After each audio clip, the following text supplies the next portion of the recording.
mag-utexan tayo, mother. Ako mag-utex sa'yo. Nag-utex na nga ako. Kahapon. Nag-utex na yan? Talo pa ako ni Ay, Mama. naka-utex na pala. Akala ko magpapasalon pa tayo eh. Linisan mo nga ako. Sabi ko, dito naman. Hindi na kayo magpapagupit. Kasi magpagupit. Ay, Ayaw niya. May nagugupit yata dito eh, no? hindi naman nila na ano yung gupit ko. Anong gusto yung gupit? Mapili ako sa paggupit. Ano?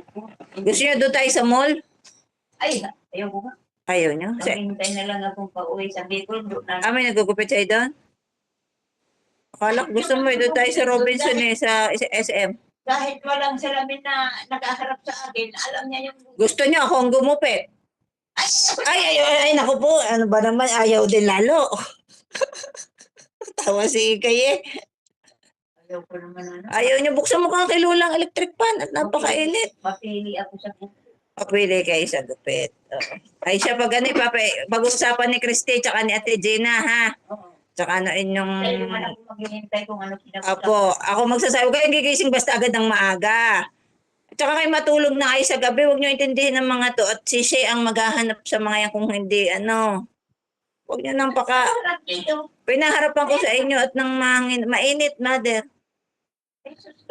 At inano ko kayo ng ano, huwag nyo intindihin itong mga to. At nandiyan pang ina niyan, iintindihin ko nawawala, papanawagan, ano.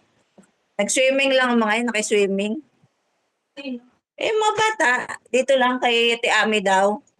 Di ba po yung pumunta po dito, yung hinahanap si Mama? Oo. Doon, nag-inom sila Mama doon, tas... Nag-swimming, kaya may bantay ang mga yan. Nag-day off ba?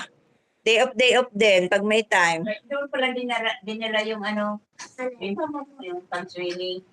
Doon po sa bahay nila, doon sa taas. Oo, kaya doon sila nag-swimming. At, kaya, Siguro pinabalik-balikan ka ng mga bata. oo. Gawa ng swimming yan. Wala na, tapos na.